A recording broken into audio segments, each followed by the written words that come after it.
এই আখেরি দশক, এটাই হচ্ছে রমদানের মোক্ষম সময় বা ইবাদতের বড় গুরুত্বপূর্ণ সময় আল্লাহ তাআলা নির্ধারণ করেছেন। আমরা গত জুমাতে যাকাতের উপরে এবং ফিতরার উপরে আর্থসামাজিক উন্নয়নে যাকাতের কি ভূমিকার উপর আমরা কয়েকটি কথা আপনাদের খেদমতে রেখেছিলাম। রমদান হচ্ছে সবরের মাস, রমদান হচ্ছে সহানুভূতি প্রদর্শনের মাস। আমাদের ভিতরে অভাবী মানুষের প্রতি সহানুভূতি সৃষ্টি হওয়াই মূলত রমদানের অন্যতম একটি লক্ষ্য, যা আমরা বাধ্যতামূলকভাবে আল্লাহ তাআলা আমাদেরকে একবেলা না খাওয়ার নির্দেশ দিয়েছেন। 12 থেকে প্রায় 15টি ঘন্টা আমাদের না খেয়ে থাকতে হয়।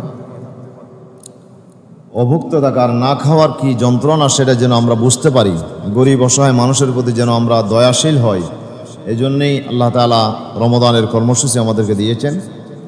রাসূল সাল্লাল্লাহু আলাইহি ওয়াসাল্লামের কাছে যখন রমদান আসতেন, হযরত আব্দুল্লাহ বিন আব্বাস বলছে, কানা আজওয়াদা বিল খাইরি হিনা ইয়ালকাহু ফি রমাদান কাররিহিল মুরসালা। রাসূল সাল্লাল্লাহু আলাইহি ওয়াসাল্লামের উপরে যখন রমদান প্রবেশ করত, তখন তিনি প্রবাহিত বাতাসের মতো তিনি এরকম দানশীল হয়ে যেতেন। তিনি গরিব অসহায় মানুষের পাশে তিনি দাঁড়াতেন, তিনি সহযোগিতা করতেন। অন্য সময় তো আল্লাহ রাসূল দিতেনই, কিন্তু রমদানে তার দানশীলতার মাত্রাটা যেন প্রবাহিত বাতাসের মতো, এটা এই গতি যেন কেউ থামাইতে পারে না। তো এইরকমভাবে সহানুভূতি প্রদর্শন করার অন্যতম একটি মাস হচ্ছে মাহে রমদান। এই রমদানে আল্লাহ সুবহানাহু ওয়া তাআলা আমাদেরকে তাকওয়া অর্জনের যেই টার্গেট নির্ধারণ করেছেন। তো তাকওয়া কি, মুত্তাকি কারা? আল্লাহ তাআলা এই প্রসঙ্গে আল্লাহ তাআলা বলছেন যে আল্লাযীনা ইউনফিকুনা ফিস সাররাই ওয়াদ দাররা ওয়াল কাযিমিনাল গায়যা ওয়াল আফিনা আনিন নাস ওয়াল্লাহু ইউহিব্বুল মুহসিনিন। আল্লাহ তাআলা বলছেন মুত্তাকির প্রথম যে গুণ সেটি হচ্ছে সচ্ছলতা, অসচ্ছলতা সর্বাবস্থায় তারা দান করে। এটাকে আল্লাহ তাআলা 1 নম্বরে এনেছেন মুত্তাকির গুণাবলীর ভিতরে, যে তারা তাদের পকেটকে তারা উজাড় করে দেয় অসহায় মজলুম মানুষের জন্যে। তারা তাদের অর্থকে তারা খরচ করতে থাকে। আরেক জায়গায় আল্লাহ বলছেন ইউনফিকুনা ফি সাবিলিল্লাহি লাইলান ওয়া নাহারা সিররান ওয়া আলানিয়া। এক জায়গায় বলেছেন প্রকাশ্যে তারা দান করে, আরেক জায়গায় বলেছেন তারা রাতে এবং দিনে দান করে। আর এখানে বলছেন ফিস সাররাই ওয়াদ দাররা, যে সচ্ছলতা অসচ্ছলতা সর্বাবস্থায় তারা দিনে রাতে আঁধারে প্রকাশ্যে আপনার আলোতে তারা গোপনে সর্বাবস্থায় তারা দান করতে থাকে। আল্লাহ তাআলা বলছেন ইন তুবদুস সাদাকাতি ফানি'মাহি ওয়া ইন তুখফুহা ওয়া তুতুহাল ফুকারা ফাহুয়া খায়রুল লাকুম। যে তোমরা যদি প্রকাশ্যে দান করো এটা কতই না উত্তম, তবে গরিবকে যদি দাও সেটা যেন তোমরা গোপনে দাও, এটা যেন তোমরা তুতুহাল ফুকারা, যদি গোপনে দিতে চাও তাহলে গরিবকে দাও। আর বিভিন্ন প্রতিষ্ঠানে বা জিহাদের তহবিলে তোমরা যদি দাও সেটা প্রকাশ্যে দাও, যেন অন্যান্য মানুষেরাও উৎসাহিত হইতে পারে।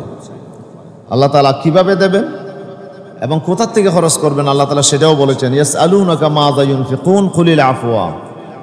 রাসূলুল্লাহ আল্লাহ বলছেন, হে রাসূল, আপনাকে লোকেরা জিজ্ঞেস করে কি দান করবে, আপনি বলে দেন যে আল আফওয়া, তোমার যে প্রয়োজন, পারিবারিক যে তোমার খরচ প্রয়োজন, এখানে বাহুল্য না করে, এখানে অপচয় না করে, তোমার প্রয়োজন যতটুকু দরকার ততটুকু খরচ করে, যা অতিরিক্ত থাকবে সেটাই তুমি আল্লাহর রাস্তায় দান করো। আর নিজের প্রয়োজন থাকার পরেও দান করা, এটা আল্লাহর কাছে খুবই বেশি প্রিয় কাজ। আল্লাহ বলছেন আল্লাযীনা ইউতঈমুনা আত-তুআমা আলা হুব্বিহি মিসকিনান ওয়া ইয়াতীমান ওয়া আসীরা ওয়া ইউতঈমুনা আত-তুআমা আলা হুব্বিহি। আল্লাহ তাআলা বলছেন মুমিন বান্দারা, আমার প্রিয় বান্দারা, তারা ইউতঈমুনা আত-তুআমা আলা হুব্বিহি, তারা নিজের প্রয়োজন আকর্ষণ থাকার পরেও তারা খাবার দান করে। আপনার কাকে? মিসকিনান ওয়া ইয়াতীমান ওয়া আসীরা, অভাবী মানুষকে দেয়, এতিমকে দেয় এবং বন্দীদেরকে দেয়। লা নুরিদু মিনকুম জাযাআ ওয়ালা শুকুরা, তারা বলে, হে অভাবী মানুষেরা, আমরা তোমাদের কাছে কোনো বিনিময় চাই না, আমরা তোমাদের কোনো শুকরিয়া চাই না, কৃতজ্ঞতা চাই না। আমি দিয়েছি, এটা বাহাবা নেওয়া দরকার নাই আমার, আমি দিচ্ছি একমাত্র আল্লাহ সন্তুষ্টির জন্য। সুবহানাল্লাহ। যে এই জন্যে আমার অভাব থাকার পরেও, আমার নিজের ভিতরে টাকার চাহিদা থাকার পরেও আল্লাহ তাআলা বলছেন, আমার প্রিয় বান্দা যারা, তারা কিন্তু ইউতিমুনাত তুআম আলা হুব্বিহি, তারা নিজের প্রয়োজন থাকার পরেও তারা আরেকজনকে তারা দান করে। আরেক জায়গায় আল্লাহ বলছেন, ওয়ায়ুসিরুনা আলা আনফুসিহিম ওয়ালাউ কানা বিহিম খাসাসা, তারা নিজের অভাবের ভিতর থাকার পরেও, ক্ষুধার্ত থাকার পরেও তারা অন্য ভাইকে তারা অগ্রাধিকার দেয়। এটাই হচ্ছে মুমিনের বৈশিষ্ট্য। রাসূল সাল্লাল্লাহু আলাইহি ওয়াসাল্লামের দরবারে এক মেহমান এসেছে, হুজুর বিবিদের কাছে পাঠালেন, কিছু আছে কিনা? সবাই বললো, ইয়া রাসূলুল্লাহ, পানি ছাড়া বাসায় কিছু নাই, পানি ছাড়া আর কিছুই নাই দেওয়ার মতো। হুজুর সাল্লাল্লাহু আলাইহি ওয়াসাল্লাম তখন সাহাবীদেরকে বললেন, মান ইউদাইফু, তোমাদের ভিতর কে আছো, এরকে একটু মেহমানদারি করবা। ফাকাম আবু তালহা আল আনসারী রাদিয়াল্লাহু আনহু, তখন আবু তালহা নামে একজন আনসারী সাহাবী দাঁড়িয়ে গেলেন। তিনি বললেন, আনা উদাইফু ইয়া রাসূলুল্লাহ, আমি মেহমানদারি করব। বাড়িতে কে আছে তিনি জানেন না, কিন্তু বলে ফেলেছেন আমি মেহমানদারি করব। তো আল্লাহ রাসূল তাকে তার সাথে করে দিলেন, যাও তাহলে নিয়ে যাও মেহমানকে। এখন মেহমানকে বাড়িতে নিয়ে যাওয়া হলো। তিনি বিবিকে বললেন যে আল্লাহ রসুলের দরবারে মেহমান আসছিল, ওই মেহমানটা রসুলের বাসায় কিছু না থাকায় আল্লাহ রসুল জিজ্ঞেস করেছেন কে মেহমানদারি করবে, আমি ওয়ার্ড দিয়েছি মেহমানদারি করব, বাড়িতে কিছু আসেনি? তো বিবি বলল যে বাড়িতে হ্যাঁ আছে, তবে আছে যে যা আছে এটা আমাদেরকে কোলাবে না, আমি আর আপনি খেতে পারবো না, যা আছে ইল্লা কুতু সিবিয়ানি, আমার ছোট্ট ছোট্ট বাচ্চাদের জন্য অল্প খাবার আছে, আর কোনো খাবার নেই। আবু তালহা বললেন, তাহলে এখন খাবার যদি না থাকে, রসুলের মেহমানকে তো আর ফিরিয়ে দেওয়া যাবে না। আচ্ছা একটা কাজ করো, নববিহিম, তাদেরকে একটু ঘুম পাড়ানি দাও, বাচ্চাদেরকে ঘুমাইয়া দাও, আর বলো যে খাবার রেডি হচ্ছে, খাবার রেডি হলে তোমাদেরকে ডাকবো, আগে একটু ঘুমাও। এই কথা বলে তাদেরকে ঘুম পাড়াইয়া দাও এবং তুমি খাবারগুলো রেডি করে তুমি নিয়ে আসো। তো আমরা একটা ফন্দি করি, এখন আমরা খেলে তো মেহমান ফ্যাট ভরে খেতে পারবে না, তো এখন একটা কৌশল করি, মেহমান যখন খানা খেতে বসবে তখন আমি চেরাকটা নিভাইয়া দেবো, আলুটা নিভাইয়া দেবো। তো আমি বলবো যে চেরাক তো নিভে গেছে, তোমাকে বলবো যে তুমি একটু কাই তুসলেহি হে, তুমি একটু এটা আলুটা ধরানোর ব্যবস্থা করো, এবং করতে করতে তুমি একটু লেট করবা, যেন মেহমান এই ফাঁকে খানা খেয়ে নিতে পারো। মেহমানকে বলবো যে একটু আসতে দেরি হচ্ছে, আপনি খানা খেয়ে নেন। তো মেহমান খেতে খেতে এই আদারের মধ্যে উনি সব খাবার খেয়ে নেবে পেট ভরে, আর আমরা দুজনেই উপোস থাকবো। সুবহানাল্লাহ। এই কৌশল অবলম্বন করে সিদ্ধান্ত নিল। সিদ্ধান্ত যেমন কাজও তেমন, বাচ্চাদেরকে ঘুম পাড়াইয়া দিলেন এবং নিজেও চারাকটা নিভাইয়া দিয়া কৌশল করে সব খাবারগুলো মেহমানকে খাওয়াইয়া দিলেন, এবং নিজেও কিছু খেলেন না, বিবিও খেলেন না, গোটা পরিবার কিছু খেলেন না, পুরা পরিবার উপোস থাকলো সারা রাত ধরে। সকাল হয়ে গেল, আল্লাহ রাসূলের দরবারে ফজরের নামাজে যখন হাজির হয়ে গেল, আল্লাহ রাসূল বললেন যে আবু তালহা, তুমি এমন কি আমল করেছো যে আল্লাহ তোমার প্রতি এত খুশি হয়ে গেছে, যে আদহাকাল্লাহু আলা, আল্লাহ তাআলা এত বেশি খুশি হয়ে গেছে, আল্লাহ তোমার শানে কোরআনের আয়াত নাযিল করে দিয়েছে। আল্লাহ তাআলা বলছেন, ওয়ায়ুসিরুনা আলা আনফুসিহিম ওয়ালাউ কানা বিহিম খাসাসা, যে নিজেরা ক্ষুধার্ত থাকার পরেও তারা আরেক ভাইকে অগ্রাধিকার দেয়। এটাই তো মুমিনের বৈশিষ্ট্য। অমাইয়ুকা সুহা নাফসিহি ফাউলাইকা হুমুল মুফলিহুন। আল্লাহ তাআলা বলছেন, যারা নিজের মনের ভিতরে যে লোভ আছে, খানার প্রতি, টাকার প্রতি, আরামের প্রতি, আপনার বিলাসিতার প্রতি যে লোভ আছে, এই লোভ থেকে যে বাঁচতে পারলো, ফাউলাইকা হুমুল মুফলিহুন, তারাই একমাত্র জান্নাতে যাবে, তারাই সফল কাম। সুবহানাল্লাহ। এই লোভ থেকে, আকর্ষণ থেকে আমাদের নিজেদেরকে বিরত রাখতে হবে। আরেক ভাইকে অগ্রাধিকার দেওয়া, এটা হচ্ছে কি মুমিনের বৈশিষ্ট্য। এভাবে করে আল্লাহ সুবহানাহু ওয়া তাআলা এমন একটি সমাজ প্রতিষ্ঠা করতে চায়, যে সমাজের ভিতরে পরস্পর ভাই ভাই আমরা মিলেমিশে থাকতে পারবো, এবং কোনো অভাবী মানুষকে নিঃসঙ্গ ফিল করবে না, যে আমার পাশে কেউ নাই, এটা যেন সে অনুভব না করে। সচ্ছল যারা মানুষ আছে তারা তাদের পাশে দাঁড়াবে। এভাবে করে একটি সমাজ যদি বিনির্মাণ হয়ে যায়, তাহলেই সেই সমাজে সত্যিকার কল্যাণ, সত্যিকার আপনার সেখানে শান্তি, নিরাপত্তা মানুষ লাভ করতে পারবে। প্রিয় উপস্থিতি, সেই সমাজ বিনির্মাণের জন্য আল্লাহ সুবহানাহু ওয়া তাআলা রমজানের 1 মাসের কর্মসূচি আল্লাহ তাআলা আমাদেরকে দিয়েছেন। আমরা রমজানে রোজা রাখি বটে, কিন্তু আমরা সেই চরিত্র নিজেদের ভিতর অর্জন করার জন্য আমাদের ভিতর কোনো আগ্রহ থাকে না এবং কোনো প্রতিযোগিতা আমাদের ভিতর থাকে না।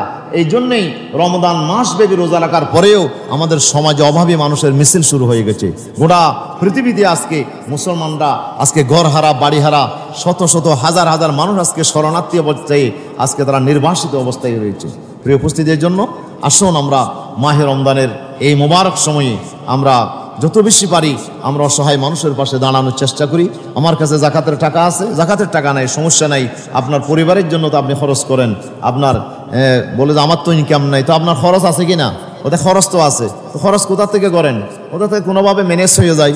তো খরচ যদি করতে পারেন, খরচের খাতের মধ্যে গরিব অসহায় মানুষের জন্য একটা খাত আপনি রাখেন, আপনি কষ্ট করে একটু কষ্ট করে চলেন, তারপর গরিব মানুষকে আপনি দেন, তাহলে আল্লাহ তাআলা আপনার প্রতি খুশি হয়ে যাবেন। প্রিয় উপস্থিতি, এই জন্য আল্লাহ সুবহানাহু ওয়া তাআলা আমাদেরকে দান করার প্রতি উৎসাহিত করেছেন। তোমরা যদি জাহান্নাম থেকে বাঁচতে চাও তাহলে দান করো। রাসূলুল্লাহ বলেছেন, এই মাশারান নিসা, এই নারীদের দল, তাসাদ্দাকনা, তোমরা দান করো, ওয়ালাউ মিন হুলিয়াকুন্না, যদিও তোমাদের অলংকার থেকে হয় তারপরও দান করো। কেন? ফাইন্নী উরিতুকুন্না আকসারা আহলিন নার, যেহেতু আমি দেখেছি তোমাদের অধিকাংশকে জাহান্নামের জ্বলতে, অধিকাংশ আপনার জাহান্নামের বাসিন্দা দেখেছে নারীদেরকে। জাহান্নাম থেকে বাঁচতে চাও তাহলে দান করো। এই জন্য আল্লাহর একজন নবী দানশীলতাকে উদাহরণ দিয়েছেন এভাবে, যে দানশীলতা হচ্ছে একজন মানুষকে ডাকাত পেয়েছে, ডাকাত তো ডাকাত পেয়ে বলছে যে তোমার কাছে যা আছে তা দাও, নাইলে তোমাকে এখন শেষ করে দেবো। তো আপনি কি বলেন? ডাকাতকে বলেন যে ভাই একটু আল্লাহর ওয়াস্তে তুমি আমাকে মারিও না, আমার উপর আঘাত করো না, তোমার যা দরকার তুমি যা বলো তা আমি তোমাকে দিয়ে দেবো। টাকা পয়সা যা আছে, ঘড়ি থেকে শুরু করে মোবাইল থেকে শুরু, আপনার নিত্য প্রয়োজনীয় যা জিনিস সব আপনি ডাকাতকে দিয়ে দিলেন। কিসের থেকে বাঁচার জন্য? ডাকাতের কবল থেকে, ডাকাতের আক্রমণ থেকে, ডাকাতের মাইট থেকে বাঁচার জন্য। আপনি যে ডাকাতকে দিয়ে কোনোভাবে একটু আপনি তাকে বুঝ দিলেন যে তারপরে একটু বাঁচতে চাই, হ্যাঁ, এই যে বাঁচার জন্য আপনি যে দান করলেন, এটাই হচ্ছে দানশীলতা। আপনাকে এভাবে দান করতে হবে, আপনার প্রয়োজন আছে, এরপর আপনি দান করেন। কেন? ওই জাহান্নামের আগুন থেকে বাঁচার জন্য। আল্লাহ জাহান্নাম থেকে বাঁচতে চাও তাহলে তুমি দান করো, অসহায় মানুষের পাশে দাঁড়াও, তোমার যা আছে তা নিয়ে দাঁড়াও। এটাই হচ্ছে ইসলামের শিক্ষা। প্রিয় উপস্থিতি, আমরা আজকে মুসলিম উম্মাহ এই শিক্ষাকে যত বেশি ধারণ করতে পারবো তত বেশি আমরা দুনিয়া এবং আখিরাতের কল্যাণ আমরা নিশ্চিত করতে পারবো ইনশাআল্লাহ। এই জন্য আমরা যতটুকু পারি আমরা গরিব অসহায় মানুষের পাশে দাঁড়াই। এই দাঁড়ানোর জন্যই মূলত আমাদেরকে আল্লাহ সুবহানাহু ওয়া তাআলা কোরআন আমাদেরকে দিয়েছেন। এই কোরআন নাজিল করেছেন আমাদেরকে আমাদের জীবনের ভিতরে একটি আমূল পরিবর্তন আনার জন্য। মাহে রমজানে এই কোরআন যে রাতে নাজিল হয়েছে, সেই রাতকে আল্লাহ তাআলা এত মর্যাদাবান করেছেন, লাইলাতুল কদর যাকে বলা হয়। আমাদের সামনে যে শেষ দশক এসেছে, হযরতে আয়েশা সিদ্দিকা রাদিয়াল্লাহু আনহা বলছেন যে রাসূল সাল্লাল্লাহু আলাইহি সাল্লাম এই শেষ দশক যখন আসতেন, ইস্তাহিদু ফি রমাদান মা লা ইস্তাহিদু ফি গায়রিহি, হাদিস শরীফে এসেছে যে এই রমাদান শেষ দশক যখন আসতেন রাসূলুল্লাহ এত কষ্ট করতেন যে কষ্ট অন্য কোনো দশকে করতেন না। এই দশকে আলাদাভাবে রাসূলুল্লাহ কষ্ট করতেন।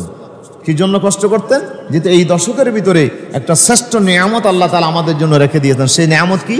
রাসূলুল্লাহ বলছেন, হাদরাকুমুশ শাহরু ফীহি লাইলাতুন খায়রুম মিন আলফি শাহরিন, তোমাদের কাছে যে মাস আসছে ওই মাসের মধ্যে এমন একটা রাত আছে যে রাত, এটা কদরের রাত, এটা বড় গুরুত্বপূর্ণ রাত। মান হুরিমা খাইরাহা ফাকাদ হুরিমাল খাইরা কুল্লা, এই রাতের কল্যাণ থেকে যে বঞ্চিত হয়ে গেল সেই জন্য সমস্ত কল্যাণ থেকে বঞ্চিত হয়ে গেল। লা ইয়াহরুমু ইল্লা কুল্লু মাহরুমিন, রাসূলুল্লাহ বলছে মাহরুম আপনার একেবারে বঞ্চিত মানুষ ছাড়া এই রাতের কল্যাণ থেকে আর কেউ বঞ্চিত হয় না। ওরাই বঞ্চিত হয় যারা কপাল পোড়া, যাদের কপাল একেবারে পুড়ে গেছে, আমরা বলি কপাল পোড়া যারা, তারাই একমাত্র এই রাতের কল্যাণ থেকে বঞ্চিত, অন্যরা এই রাতের কল্যাণ থেকে বঞ্চিত হয় না। এই রাতটা কোনটা? এটি হচ্ছে কদরের রাত। এটাকে আল্লাহ তাআলা দুইটা নাম দিয়েছেন, একটা হচ্ছে লাইলাতুল কদর, আরেকটি হচ্ছে লাইলাতুল মুবারাকা। সূরা দুখানের প্রথম যে আয়াতগুলো আমি তেলাওয়াত করেছি, আল্লাহ তাআলা বলছেন যে হামিমুল কিতাবিল মুবিন, স্পষ্ট বর্ণনা সম্বলিত কোরআনের কসম করে বলছি, ইন্না আনজালনাহু ফি লাইলাতিন মুবারাকা, নিশ্চয় আমি কোরআনকে বরকতময় রাতে নাজিল করেছি। ইন্না কুন্না মুনজিরিন, মানুষকে ভয় প্রদর্শন করা আমার দায়িত্ব, এই দায়িত্ব পালনের জন্য আমি কোরআন নাজিল করেছি। ফিহা ইউফরাকু কুল্লু আমরিন হাকিম, আর এই রাতের মধ্যে কি হয়? এই রাতের মধ্যেই আপনার যাবতীয় গুরুত্বপূর্ণ বিষয়ের ফাইসালা নিশ্চিত করা হয়, চূড়ান্ত করা হয় এই রাতের মধ্যে। এই জন্য এই কদরের রাতের অনেক মর্যাদা আল্লাহ সুবহানাহু ওয়া তাআলা উল্লেখ করেছেন। প্রথম মর্যাদা হচ্ছে এই রাতকে আল্লাহ তাআলা বাছাই করেছেন আল্লাহর কোরআন নাজিল করার জন্য, কোরআন নাজিলের জন্য আল্লাহ তাআলা এই রাতকে বাছাই করেছেন।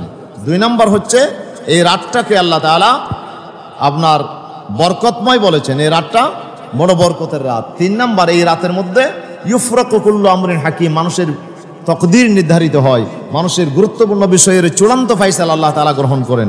এই জন্য 4 নম্বর, এই রাতটা হচ্ছে কি এমন একটা রাত, যেই রাতের মধ্যে বান্দা যদি ইবাদত করে, আল্লাহ তাআলা বলছে খায়রুম মিন আলফি শাহরিন, 1000 মাসের ইবাদতের চাইতেও বেশি দামি রাত। এই রাতে যদি 2 রাকাত আপনি নামাজ পড়েন, তাহলে 1000 মাস কমপক্ষে, একেবারে সর্বনিম্ন 1000 মাস ধরলাম, আরও বেশি হইতে পারে আল্লাহর ইচ্ছা। কয় হাজার মাস দেবেন এটা আল্লাহ তাআলা ভালো জানেন, সর্বনিম্ন ধরলাম 1000 মাস। 1000 মাস প্রতি রাতে যদি আপনি 2 রাকাত করে নামাজ পড়ে যান, যত সওয়াব হবে এই রাতের 2 রাকাতে সেই সওয়াব আল্লাহ তাআলা দান করবেন।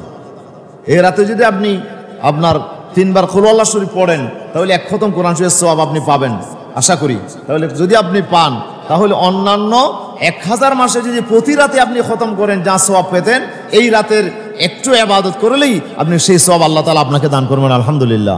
এই ধরনের এই রাতে যদি আপনি 1 টাকা দান করেন, 1 টাকা দান করলেন, তাহলে আপনি 1000 মাসে যদি প্রতি রাতে 1 টাকা করে দান করেন, যা সওয়াব হইতো আল্লাহ আপনাকে 1 টাকার বিনিময়ে সে দান সওয়াব আল্লাহ তাআলা আপনাকে দেবেন। তাহলে এই রাতটা এত গুরুত্বপূর্ণ রাত যে খায়রুম মিন আলফি শাহর, 1000 মাসের চাইতেও এই রাতটাকে আল্লাহ তাআলা বেশি মর্যাদাবান বলে আল্লাহ তাআলা ঘোষণা দিয়েছেন। সেজন্য এই রাতের অনেকগুলো মর্যাদা আল্লাহ সুবহানাহু ওয়া তাআলা কোরআন মাজিদে বর্ণনা করেছেন। এবং এই রাতের মধ্যে আল্লাহ সুবহানাহু ওয়া তাআলা বলছেন যে এই রাতে ফেরেশতা নাজিল হয়, তানাজ্জালুল মালায়েকাতু ওয়ার রূহু ফিহা মিন কুল্লি আমরিন সালামুন হিয়া হাত্তা মাতলাইল ফাজর। এই রাতে জিবরাইল আলাইহিস সালামের নেতৃত্বে হাজার হাজার লক্ষ লক্ষ কোটি কোটি ফেরেশতা আল্লাহ তাআলা জমিনে তার রহমত নিয়ে নাজিল করে দেন। এবং এই রাত বেশি ফেরেশতা নাজিল হওয়ার কারণে রাসূলুল্লাহ লাইলাতুল কদরের আলামত বর্ণনা করেছেন। কোন রাতে লাইলাতুল কদর? উবাই ইবনে কাবকে জিজ্ঞেস করেছে, উবাই ইবনে কাব কোন রাতে লাইলাতুল কদর? বলে 27 তারিখের রাতে লাইলাতুল কদর। তো আপনি বুঝলেন কি করে? খোদা আমি সকালবেলা দেখে বুঝে নিয়েছি এবছর রমজানে 27শে রমজান কি হয়ে গেছে, লাইলাতুল কদর হয়ে গেছে। সকালবেলায় কেমনে বুঝলেন? ওদের সকালবেলায় সূর্যের আলোর কোনো তেজ ছিল না, সূর্যের আলোর কোনো তেজ থাকবে না যে রাতে লাইলাতুল কদর হবে। কেন? কোটি কোটি ফেরেশতা নাজিল হওয়ার কারণে, এই নূরের ফেরেশতা নাজিল হওয়ার কারণে তাদের নূরের আপনার চমক এত বেশি হবে যে সূর্যের আলোকে ম্লান করে দেবে। সূর্যের আলোকে আপনার এটা আপনার আলোর কোনো আর কার্যকারিতা থাকবে না। যেভাবে সূর্য উদয় হলে চাঁদের আলো ম্লান হয়ে যায়, আপনার তারকার আলো ম্লান হয়ে যায়, ফেরেশতার নূরের আলোতে সূর্যের আলোকে ম্লান করে দেবে। সেই জন্য এই রাতটা হচ্ছে কি লাইলাতুল কদর। এই কদরের রাত আপনার এই রাতের মধ্যে আল্লাহ তাআলা ফেরেশতা নাজিল করেন, কোটি কোটি ফেরেশতা এই জমিন আল্লাহ তাআলা নাজিল করেন। এবং সেই ফেরেশতারা এসে কি করে? যারা এই রাতের মধ্যে যারা কিয়াম করে, মান কামা লাইলাতুল কদর, লাইলাতুল কদরে কিয়াম করা মানে আল্লামা বিন বাজ রাহমাতুল্লাহ আলাইহি বলছেন যে কিয়াম করা মানে হচ্ছে মিন সালাতিন ওয়া যিকরিন ওয়া দুআইন ওয়া তিলাওয়াতিন। সুবহানাল্লাহ। এই রাতের মধ্যে আল্লাহর জিকিরের মধ্যে নিয়োজিত থাকা, হয়তো নামাজে, হয়তো তেলাওয়াতে, হয়তো দুরূদ শরীফে, হয়তো দোয়া ইস্তেগফারে, হয়তো তাসবিহ তাহলিলে, আপনি হয়তো কবর জিয়ারতে, আপনি কোনো না কোনো একটা ভালো কাজে আপনি নিয়োজিত থাকেন। এটাকে বলা হয় কিয়াম। আল্লাহ রাসূল এটাকে কিয়াম বলেছেন, অর্থাৎ এই রাতটাকে জাগিয়ে রাখা, এই রাতের মধ্যেই আপনি ইবাদত করা। যদি আপনি এই রাতে ইবাদত করতে পারেন, আরেকটা বিশেষ মর্যাদা আল্লাহ তাআলা এই রাতের ইবাদতকারীকে আল্লাহ তাআলা দান করবেন। সেটা কি? বুখারী শরীফে আল্লাহ রাসূল বলছেন যে মান কামা লাইলাতাল কদরি ঈমানান ওয়া ইহতিসাবা গুফিরা লাহু মা তাকাদ্দামা মিন যামবি। এই রাতে যারা ইবাদত করবে তার গত জীবনের সমস্ত গুনাহকে আল্লাহ মাফ করে দেবেন, তার বিগত জীবনের সমস্ত গুনাহ মাফ। সে যদি তওবা করে কবিরা গুনাহ মাফ, আর তওবা ছাড়া সগীরা গুনাহ এমনি মাফ হয়ে যাবে। সগীরা গুনাহ ইবাদতের কারণে মাফ হয়ে যাবে। ইন্নাল হাসানাতে ইউযহিবুনাস সাইয়্যাত, নেক আমল করলে গুনাহ মাফ হয়ে যায়। তাহলে সগীরা গুনাহ ইবাদতের কারণে মাফ, আর তওবা করলে কবিরা গুনাহ আল্লাহ মাফ করে দেবেন। তাহলে আপনার গত জীবনের সমস্ত গুনাহ আল্লাহ তাআলা মাফ করে দেওয়ার একটা নিয়ামতের ঘোষণা আল্লাহ সুবহানাহু ওয়া তাআলা এই রাতে বান্দাকে দিয়েছেন। তাহলে এই রাতের মর্যাদাটা এত বেশি হবে যে এই রাতকে আল্লাহ তাআলা কোরআন মাজিদে আল্লাহ তাআলা এটাকে কদরের রাত বলে আল্লাহ অভিহিত করেছেন। এখানে 2টা নাম দিয়েছেন। একটি নাম হচ্ছে মুবারক, বরকতময় রাত। এই রাতে বেশি বরকত।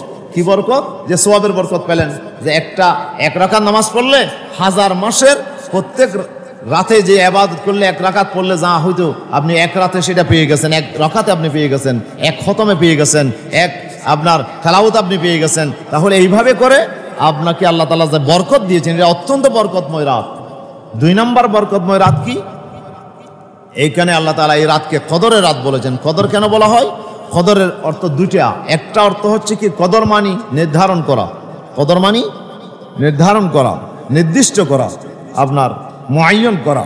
এই রাতে আল্লাহ তাআলা আপনার তকদির, আপনার চূড়ান্ত ফাইসালা, আগামী 1 বছর পর্যন্ত আপনার জীবনে কি ঘটবে, আপনি কি খাবেন, আপনি কি ভোগ করবেন, আপনি কি ইবাদত করবেন, আপনার সুস্থতা অসুস্থতা, আপনার বিপদ আপদ অ্যাক্সিডেন্ট, সবগুলো আল্লাহ তাআলা চূড়ান্ত ফাইসালা আল্লাহ তাআলা এই রাতে গ্রহণ করেন। এই জন্য এই রাতটাকে কদরের রাত বলা হয়। 2 নম্বর, কদরের রাত বলার আরেকটি কারণ হচ্ছে যে কদর মানি হচ্ছে মর্যাদা, কদর মানি সম্মান, যে ওয়ারাফা কদরাহু, তার মর্যাদাকে বুলন্দ করে দিয়েছেন আল্লাহ তাআলা। মর্যাদা বুলন্দ হওয়া, কদর মানে মর্যাদা। তাহলে এই রাতের ইবাদত যেই করবে সেই আল্লাহর কাছে মর্যাদা পাবে, সে আল্লাহর কাছে মর্যাদাবান হবে। আল্লাহ তাকে মাফ করে দেবেন, তাকে জান্নাত দেবেন, তাকে পুরস্কৃত করবেন, তার মর্যাদা আল্লাহ তাআলা বুলন্দ করে দেবেন। এই জন্য এই রাতটা এমন একটা মাইলফলক বান্দাদের জন্য। এই রাতের ইবাদতের কারণে বান্দার মর্যাদাকে আল্লাহ তাআলা অনেক অনেক অনেক উপরে আল্লাহ তাআলা তাদের মর্যাদাকে বুলন্দ করে দেন।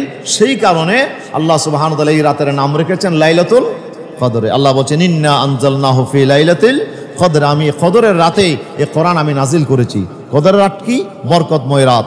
এটি বড় ভাগ্যবান রাত, এটি বড় আপনার মর্যাদাপূর্ণ রাত। এই রাতে বান্দা ইবাদত করলে আল্লাহ তার মর্যাদাকে বুলন্দ করে দেন। সেজন্য এই রাতটা বড়ই গুরুত্বপূর্ণ রাত। রাসূল সাল্লাল্লাহু আলাইহি ওয়াসাল্লাম থেকে হাদিস বর্ণিত হয়েছে যে খরাজা রাসূলুল্লাহ সাল্লাল্লাহু আলাইহি ওয়াসাল্লাম, আল্লাহ রাসূল ঘর থেকে বের হলেন যে উম্মতকে জানিয়ে দেওয়ার জন্য যে কদরের রাত কোন রাতে হবে। হযরত আব্দুল্লাহ বিন মাসউদকে জিজ্ঞেস করা হয়েছে কদরের রাত কোনটা। তিনি বললেন যে তুমি কিয়ামুল লাইল করো, প্রত্যেক রাতে তুমি শেষ সাথে ইবাদত করো, কদরের রাত পেয়ে যাবে। অর্থাৎ সারা বছরের ভিতরে কোনো না কোনো রাত অবশ্যই কি লাইলাতুল কদর। উনি পুরা বছরকে লাইলাতুল কদরের জন্য তিনি নির্ধারণ করেছেন যে এক বছরের ভিতরে যত রাত আসবে ওই রাতের ভিতরে একটা রাত আল্লাহ তাআলা কদরের রাত ঘোষণা দিয়েছেন।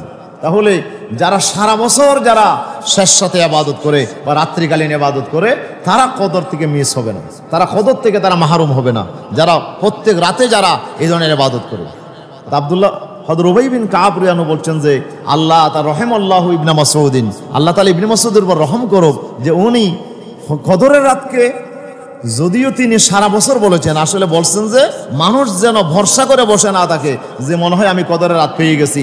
এই জন্য ভরসা না করার জন্যে তিনি সারা বছরটাকে তিনি কদরের রাত বলেছেন। এই জন্য আবু হানিফা রাহমাতুল্লাহ আলাইহি এই মতটা গ্রহণ করেছেন। উনি বলছেন কদরের রাত কোন রাতে? উনি বলছে বছরের যে কোনো রাতে হইতে পারে, বছরের যে কোনো রাতে হইতে পারে।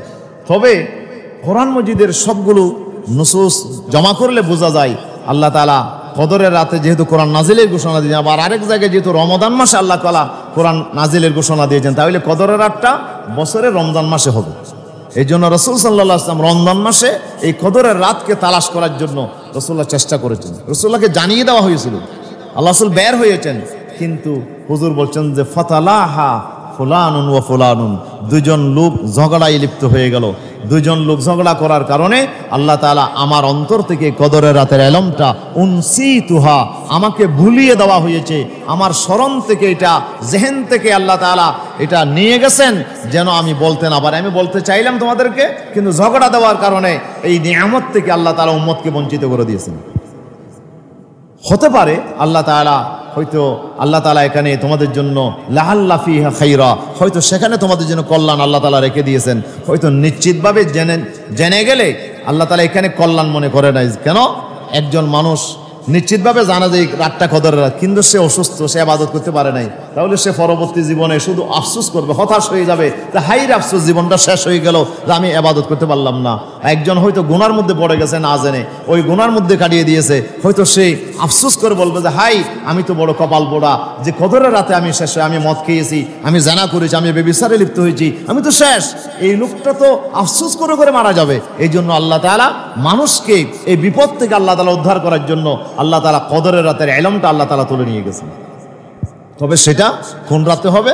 রাসূলুল্লাহ বলছেন তোমরা এলতামিসু, তোমরা এই রাতটা তালাশ করো, ফিল লাইলিল আশরেল আওয়াখির মিন রমাদান, রমাদানের শেষ দশকে তোমরা এই কদরের রাত তোমরা তালাশ করো।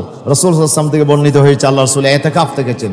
ইতিকাফের মূল উদ্দেশ্য হচ্ছে কদরের রাত কি করা, তালাশ করা। যে মহল্লার ভিতরে একজন মানুষকেও অবশ্যই ইতিকাফ থাকতে হবে। যে মসজিদে আপনার 5 ওয়াক্ত নামাজ বা জামাত আদায় হয়, ওই মসজিদে যদি কেউ ইতিকাফ না বসে, তাহলে পুরা মহল্লার যারা এই মসজিদে নামাজ পড়ে পুরা মহল্লাবাসী কিন্তু গুনাহগার হয়ে যাবে।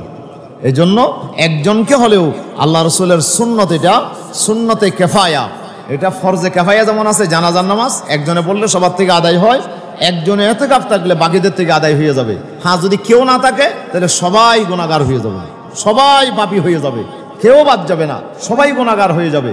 এই জন্য যে মসজিদে বা জামাত নামাজ হয় 5 ওয়াক্ত, সেই মসজিদে অবশ্যই একজনকে কি থাকতে হবে, এখানে ইতিকাফ থাকতে হবে। এটা সুন্নতে মুআক্কাদা কিফায়া, সুন্নতে মুআক্কাদা কিফায়া, বা এটা অবশ্যই এই সুন্নতটা আমল করতে হবে। কেন? যেন মহল্লার ভিতরে একজনে যেন বাদ না যায়, যে একজন মানুষ হলেও যেন কদরের রাত পেয়ে যায়। কাজা যারা ইতিকাফ থাকে তারা নিঃসন্দেহে কদরের রাত পাবে ইনশাআল্লাহ, যেহেতু তারা সারা রাত ধরে তারা জেগে থাকে। ইতিকাফ থাকার কিছু নিয়মাবলী আছে। ইতিকাফ মানে মসজিদে অবস্থান করা। আমরা যে মসজিদে ঢুকেছি, যে আমার নিয়ত আছে যে আমি মসজিদ থেকে নামাজ শেষ হলে বাইরে হব, আমি এখানে আধা ঘন্টা 1 ঘন্টা আমি এখানে সময় দেব, এই যে আপনি যতক্ষণ থাকার নিয়ত করেছেন, এটাও ইতিকাফ।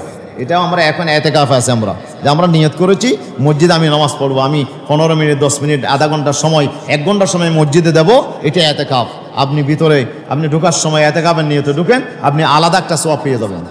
সওয়াব, নামাজের সওয়াব তো আপনি পাবেনই, আপনি ইতিকাফের একটা সওয়াব পাবেন। এটা হলো নফল ইতিকাফ, এটা হচ্ছে নফল ইতিকাফ। আরেকটা হচ্ছে সুন্নত ইতিকাফ, যেটা রমাদানে রাসূল সাল্লাল্লাহু আলাইহি ওয়াসাল্লাম তারা আপনার লাইলাতুল কদর তালাশ করার জন্য মসজিদে ইতিকাফ থাকতেন। এটি হচ্ছে কি, এটা হচ্ছে সুন্নত ইতিকাফ, রমাদানের শেষ দশকে ইতিকাফ থাকা, এটা হচ্ছে কি সুন্নাহ।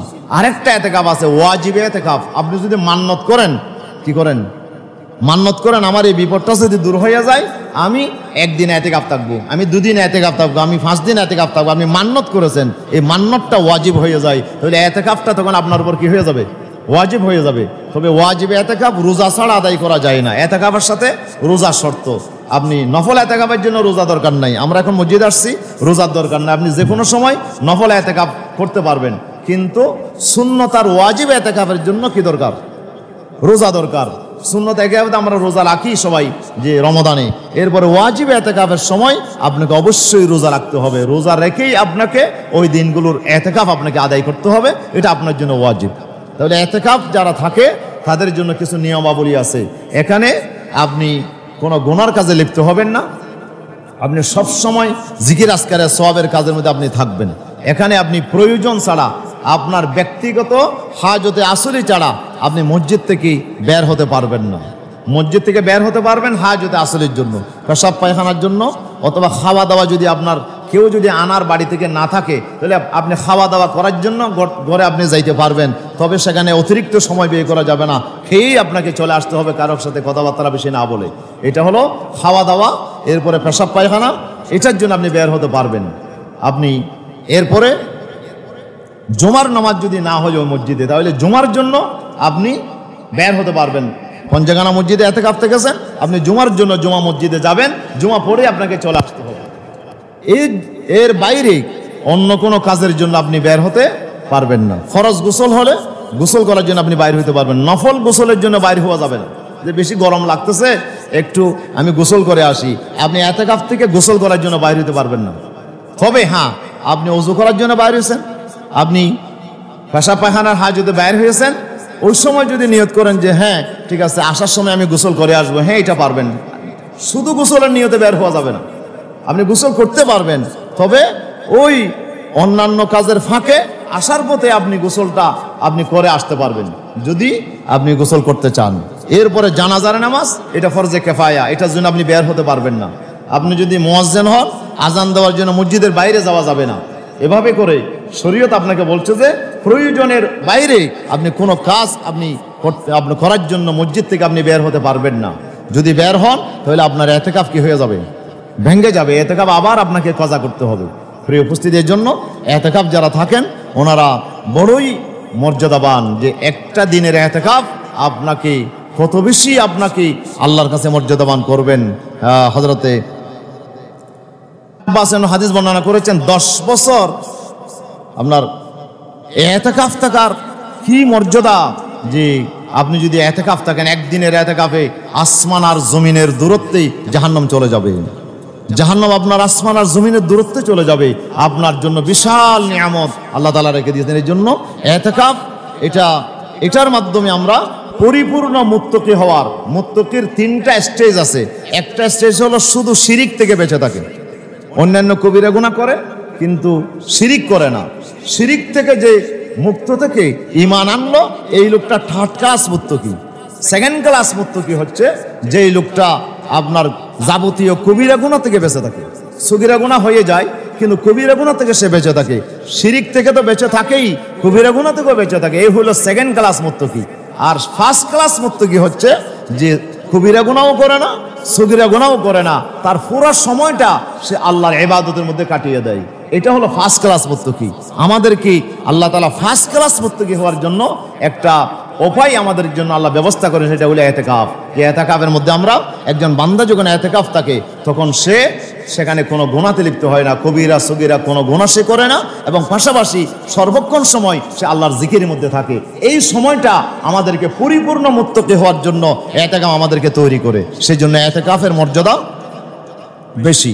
এবং মহল্লার ভিতরে একজনকে অবশ্যই ইতিকাফ থাকতে হয়, যেন সবার পক্ষ থেকে দায়িত্বমুক্ত হয়ে যায়। প্রিয় উপস্থিতি, এই ইতিকাফ এটা হচ্ছে মূলত উদ্দেশ্য হচ্ছে লাইলাতুল কদরকে তালাশ করা। তাহলে লাইলাতুল কদর আমরা তালাশ করব। যারা ইতিকাফ থাকতে পারি না তারা আমরা কিভাবে লাইলাতুল কদর আমরা পাবো? এই লাইলাতুল কদরে আমরা প্রথম কাজ হবে এশা এবং ফজরের নামাজকে বাজামাত আদায় করা। প্রথম কাজ হচ্ছে এশা এবং ফজরকে বাজামাত আদায় করা। যদি আপনি 2 ওয়াক্ত নামাজ বাজামাত পড়তে পারেন, সারা রাত ইবাদতের সওয়াব আল্লাহ তাআলা আপনার আমলনামায় লিখে দেবেন। রাসূলুল্লাহ বলেন যে মান সাল্লাল ইশা ফি জামাতিন ফাকান্নামা কামা নিসফাল লাইলি। এশার নামাজ জামাতে পড়লো অর্ধেক রাত পর্যন্ত ইবাদতের সওয়াব পাবে। এরপর ওমান কামা সালাতুল ফজরে ফি জামাতিন, আর যে নামাজ ফজরের নামাজ পড়লো বা জামাতে ফাকান্নামা কামাল লাইলা কুল্লাহু, আর সে যেন সারা রাত ধরে আপনার রাতের মধ্যে ইবাদত করেছে, এই সওয়াব আল্লাহ তাআলা তাকে দান করবেন। আলহামদুলিল্লাহ। এই জন্য আমাদের প্রথম দরকার হচ্ছে, যদি কদরের রাত আমরা পেতে চাই তাহলে ফজর এবং এশা 2 ওয়াক্তের নামাজটা আমরা বা জামাত আদায় করবো। এরপরে পাশাপাশি রাসূল সাল্লাল্লাহু আলাইহি ওয়াসাল্লাম তো এই 10 রাত তিনি ঘুমাতেন না। আয়েশা সিদ্দিকা বলছেন যে রাসূলুল্লাহ 3টা কাজ করতেন। ইজা দখালাল আশরুল আওয়াখির মিন রমাদান, এই শেষ দশক যদি রাসূলুল্লাহর দরবারে আসতেন তখন আল্লাহ রাসূল 3টা কাজ করতেন। 1 নম্বর কাজ হচ্ছে সাদ্দা মিজারাহু, আল্লাহ রাসূল ইবাদত করার জন্য কাপড় চোপড় বেঁধে নিতেন। আমরা শক্ত কাজ করার প্রয়োজন হলে কাপড় চোপড় কি করে নিই? আমরা ভালো করে মজবুত করে বাঁধি নেই, যেন লুঙ্গি খুলে না যায়, যেন কাপড় পরে না যায়। আমার কাপড় চোপড়গুলো ভালো করে আমি বাঁধি, যেন আমি একটা গুরুত্বপূর্ণ কাজে আমি নামছি। এই জন্য আয়েশা সিদ্দিকা বলছে রাসূল সাল্লাল্লাহু আলাইহি ওয়াসাল্লাম তার কাপড় চোপড়গুলো ভালো করে বেঁধে নিতেন, অর্থাৎ মানসিকভাবে তিনি প্রস্তুতি নিতেন, এই 10 দিনের ইবাদত আমি করবই করব। এভাবে একটা মানসিকতা রাসূলুল্লাহ গ্রো করতেন। 2 নম্বরে ওয়াহিয়াল লাইলা কুল্লাহু, আল্লাহ রাসূল সারা রাত তিনি জেগে থাকতেন। সারা রাত তিনি জেগে থাকতেন আল্লাহর ইবাদতে, নামাজে, তেলাওয়াতে, জিকিরে, আপনার তাসবিহ তাহলিলে আল্লাহ রাসূল নিয়োজিত থাকতেন। এরপরে আপনার ওয়াই কাযাহালাহু, 3 নম্বর তিনি তার বিবিদেরকেও জাগায় দিতেন, ও বিবিরা তোমরা উঠো, এই রাতে ইবাদত করো। তাহলে এখন আমাদের কাজ কি? আমাদের কাজ হচ্ছে 3টা, যে আমরা এই দশকের ইবাদতকে আমরা যেন আমাদের বাদ না যায়, এইভাবে করে আমরা মানসিকভাবে আমরা প্রস্তুতি নেব। 2 নম্বর, আমরা হয়তো ইতিকাফ থাকতে পারবো না, কিন্তু রাত জেগে যেন আমরা সারা রাত যেন আল্লাহর ইবাদতের ভিতরে আমি কাটাইতে পারি। হয়তো কিছুক্ষণ তেলাওয়াত করলাম, কিছুক্ষণ জিকির আজকার করলাম, কিছুক্ষণ নামাজ পড়লাম, কিছুক্ষণ দুরূদ শরীফ পড়লাম। আপনি ভালো কাজ করেন, আপনি এই সময়টুকু আপনি ইবাদতের ভিতরে কাটান, তাহলে ফেরেশতা আপনার সাথে মোলাকাত করবে এবং আপনার জন্য ইস্তেগফার করবে আল্লাহর কাছে, এবং এই রাতের ইবাদত আপনাকে অনেক বেশি মর্যাদাবান করবে ইনশাআল্লাহ। এই জন্য আমরা চেষ্টা করব এই রাতটা যেন আমাদের ইবাদত থেকে আপনার বাদ না যায়। এই রাতে আমরা ইবাদত করে আল্লাহ সন্তুষ্টি অর্জনের জন্য আমরা চেষ্টা করবো ইনশাআল্লাহ। তো এই রাতের যে আপনার আলামত, এই রাত আমরা কিভাবে চিনব এবং এই রাতে আমরা আর কি করব? আয়েশা সিদ্দিকা রাদিয়াল্লাহু আনহা রাসূলুল্লাহকে প্রশ্ন করেছেন, ইয়া রাসূলুল্লাহ আমি যদি কদরের রাত পেয়ে যাই তো কি দোয়া করব? আমি যদি কদরের রাত পাই তখন আমি কি করব? কি দোয়া করব ইয়া রাসূলুল্লাহ? তখন আল্লাহ বললেন যে তুমি একটা দোয়া করো। সেই দোয়া কি? আল্লাহুম্মা ইন্নাকা আফুউন তুহিব্বুল আফওয়া ফাআফু আন্নি। হে আল্লাহ, তুমি ক্ষমাশীল, তুমি ক্ষমা করা পছন্দ করো, তুমি আমাকে মাফ করে দাও। এই দোয়াটা আমরা শিখে নেব। একেবারে মুখস্থ না হলে আমরা বাংলায় এই অনুবাদটা আমরা জেনে নেব। আল্লাহ, তুমি ক্ষমাশীল, তুমি ক্ষমা করা পছন্দ করো, তুমি আমাকে কি করে দাও? ক্ষমা করে দাও, আমাকে তুমি মাফ করে দাও। এই দোয়াটা আমরা আরবি না পারলে বাংলায় করব। তাহলে এই দোয়া থেকে আমরা বঞ্চিত হয়ে যাব না। এই দোয়াটা আমরা বেশি পরিমাণে আল্লাহর কাছে ক্ষমা পাওয়ার জন্য আমরা চেষ্টা করবো ইনশাআল্লাহ।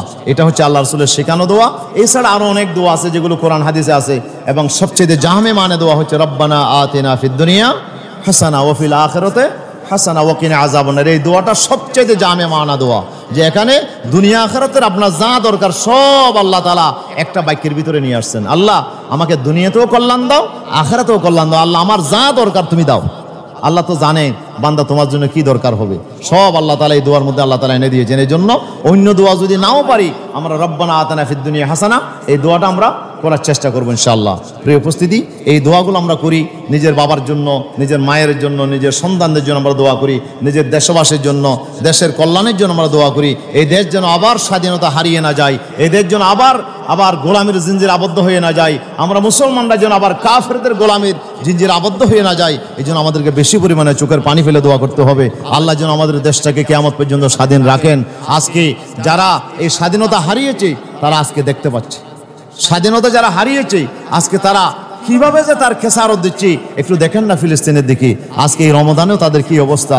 শত শত মানুষ কিভাবে তারা ঘর বাড়ি আপনার বম্পিং করে কিভাবে শেষ করে দিচ্ছে, শত মানুষকে কিভাবে হত্যা করছে, শিশু নারী কিভাবে আপনার মৃত্যুর মিছিলে কিভাবে আজকে তারা শরীক হচ্ছে, লাশের মিছিল হয়ে যাচ্ছে। এরপর হায়নাদের খায়েশ মিটতেছে না, এরা হাজার হাজার মানুষকে হত্যা করার পরেও এরপরও তারা আবার কোন সাহসে মাঝখানে বন্ধ করে আবার গাজার উপরে তারা হামলা শুরু করে দিয়েছে। নির্বিকারে তারা হামলা করছে। মুসলমানদের রক্তের কোনো দাম আজকে তাদের কাছে নাই। মানবিকতা অন্য জাতির জন্য, মুসলমানদের জন্য মানবিকতা নাই। তুমি তো মানুষ না, তুমি তো মুসলমান। এখন তাদের কাছে মুসলমান এরা মানুষ নয়, এরা মানুষ নামের কোনো অধিকার তারা পাওয়ার যোগ্য নয়। সেই কারণে আজকে জাতিসংঘ নীরব, ওআইসি নীরব, আজকে মুসলিম রাষ্ট্রগুলো আজকে নিজেরাও নির্বিকার ভূমিকা পালন করছে। আজকে মুসলমান জাতিকে আমার মনে হয় আল্লাহর আদালতের কাঠগড়ায় সবাইকে দাঁড়াতে হবে।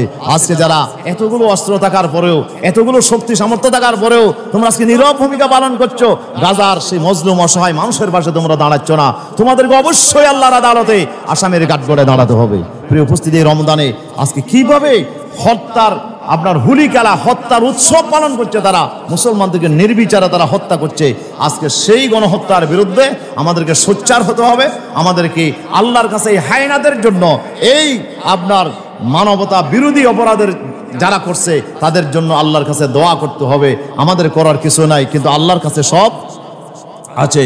আল্লাহ তাআলা আমাদের ইমানের পরীক্ষা নিচ্ছেন। মুসলমানদের ক্ষমতা আছে, এরপরও মুসলমানরা অ্যাকশনে যাচ্ছে না। এই জন্য আল্লাহ তাআলার কুদরত ব্যবহার হচ্ছে না। আমরা যদি আমরা কোনো ভূমিকা পালন না করি, হয়তো আল্লাহ তাআলা তার কুদরত দিয়ে একটা অ্যাকশনে যাবেন ইনশাআল্লাহ। এখন তো আমরা আল্লাহকে দিয়ে দায়িত্ব, সবাই আমরা বসে আছি, আল্লাহ তুমি পালন করো। আল্লাহ বলে যে দেখি তোমরা পালন করো কিনা, যদি না করো পরিশেষে তো আমাকে পালন করতেই হবে। এটা আল্লাহ তাআলার দায়িত্ব। আল্লাহ যেভাবে আল্লাহর ঘরকে রক্ষা করছে আব্রাহা বাহিনীর হাত থেকে, আল্লাহ তাআলা সেভাবে আল্লাহ তাআলা মুসলিম জাতির পাশে আল্লাহ দাঁড়া করাবেন। তবে আল্লাহ তাআলা এখানে নিতে চান ওয়াত্তাখাযা মিনকুম শুহাদা। আল্লাহ তাআলা মুমিনদের ভিতর থেকে, এখন নবুয়তের দরজা খোলা নাই, কেউ আর নবী হতে পারবে না, কিন্তু শহীদ হওয়ার দরজা কি আছে? খোলা আছে। আল্লাহ মুসলমানদেরকে নবুয়তের মর্যাদা আল্লাহ তাআলা আর দেবেন না। অন্যান্য বনী ইসরাঈলের মধ্যে লক্ষ লক্ষ নবী আসছে, কিন্তু মুসলমান জাতির ভিতরে আর নবী আসবে না। এই নবুয়তের মর্যাদার পরে শহীদের মর্যাদা, সালেহিনদের মর্যাদা, সিদ্দিকিনদের মর্যাদা আল্লাহ তাআলা দরজা খোলা রেখেছেন। আল্লাহ তাআলা অসংখ্য বনী আদমকে আল্লাহ শাহাদতের মর্যাদা দিতে চান। এই জন্য আল্লাহ তাআলা কাফের মুশরিকদেরকে আল্লাহ তাআলা শক্তি দিয়ে আল্লাহ তাআলা আমাদের ইমানের পরীক্ষা নিচ্ছেন। আসুন আমাদের সবাইকে, শুধু গাজার মুসলমানরা শহীদ হবে না, আমরাও শহীদ হব ইনশাআল্লাহ। এই শহীদের জজবা আমাদের ভিতরে সৃষ্টি করতে হবে। আমরাও শাহাদাতের তামান্না নিয়ে আমরা সামনে এগিয়ে যাব। এই অন্যায় অপরাধের বিরুদ্ধে আমরা আওয়াজ তুলব এবং সেই মজলুম মানুষের পাশে আমাদেরকে দাঁড়াতে হবে। আল্লাহ রব্বুল আলামিন বলেন ওয়া তাআউনু আলাল বিররি ওয়াত তাকওয়া ওয়া লা তাআউনু আলাল ইসমি ওয়াল উদওয়ান, ভালো কাজে সহযোগিতা করো, একে অপরের পাশে দাঁড়াও, এটা আল্লাহ তাআলার নির্দেশ। এই জন্য কেউ যদি মজলুম হয়ে যায়, অসহায় হয়ে যায়, তার পাশে আমাকে দাঁড়াইতে হবে। আল্লাহ বলেন ওয়া মা আলাইকুম লা তুকাতিলুনা ফি সাবিলিল্লাহ ওয়াল মুস্তাদআফিনা মিনার রিজালি ওয়ান নিসাই ওয়াল বিলদান, তোমাদের কি হয়েছে, তোমরা কেন সংগ্রাম করছো না, লড়াই করছো না? অসহায় মজলুম আপনার নারী পুরুষ আপনার শিশুরা আজকে দুর্বল অসহায় মানুষেরা ফরিয়াদ করছে আল্লাহর কাছে, আল্লাহ তুমি আমাদের জন্য একজন মুক্তিদাতা, একজন সাহায্যকারী নসির তুমি আমাদের জন্য পাঠাইয়া দাও। আল্লাহ আমরা তো আর পারছি না, আজকে কিভাবে যে শিশুদের কান্না শুনলে মনটা আপনার কিরকম যে হয়ে যায়, কিভাবে যে বিভৎস হামলা করছে শিশুদের উপরে। আল্লাহ এই হায়নাগুলোর আপনার তোমার কুদরত দিয়ে তুমি তাদেরকে তুমি পাকড়াও করো। আল্লাহর কাছে আমরা দোয়া করব এবং আমরা মজলুমদের পাশে যতটুকু পারি আমরা মজলুমদের পাশে দাঁড়ানোর চেষ্টা করবো ইনশাআল্লাহ। তো আমরা চেষ্টা করব তাদের পাশে দাঁড়ানোর জন্য। আমরা আগেও সহযোগিতা করেছি, এবারও আমরা সহযোগিতা করবো ইনশাআল্লাহ। আপনারা যারা এখানে আছেন সবাই আপনারা যাওয়ার সময় আমাদের স্বেচ্ছাসেবক ভাইরা থাকবেন ওখানে, তো এই মজলুমদের জন্য আপনারা যতটুকু পারেন আপনারা যাওয়ার সময় একটু সহযোগিতা করে যাবেন। এই সহযোগিতা আমরা ওদের কাছে পৌঁছানোর জন্য আমরা যথাসাধ্য আমরা চেষ্টা করবো ইনশাআল্লাহ। তো আপনারা যতটুকু পারেন আমাদের ভাইদের হাতে আপনারা দেবেন। এরপরে একটা মিছিল হওয়ার কিছু ভাইয়েরা উদ্যোগ নিয়েছেন এলাকার পক্ষ থেকে, যে ওনারা ফিলিস্তিনের পক্ষে ওনারা মিছিল করবেন। আপনারা যা পারেন এই মিছিল আপনারা শরীক হবেন ইনশাআল্লাহ। এবং আমরা লাইলাতুল কদর তালাশ করার জন্য যতটুকু পারি আমরা চেষ্টা করবো ইনশাআল্লাহ। আল্লাহ তাআলা আমাদের সবাইকে তার প্রিয় বান্দাদের ভিতরে আল্লাহ শামিল করুন, আমিন। সবাইকে ধন্যবাদ জানিয়ে আমার কথা গান শেষ করছি। হাযা মা ইনদি ওয়াল ইলমু ইনদাল্লাহ। আসসালামু আলাইকুম ওয়া রাহমাতুল্লাহ। দুই এক ভাই আসছেন, আমাদের একজন ইমাম সাহেব আসছেন আর একজন অন্ধ হাফেজ, আপনারা তো চিনেন, ওনারা আসছেন কষ্ট করে। যাওয়ার সময় যতটুকু পারেন ওনাদেরকে সহযোগিতা করবেন। আসসালামু আলাইকুম।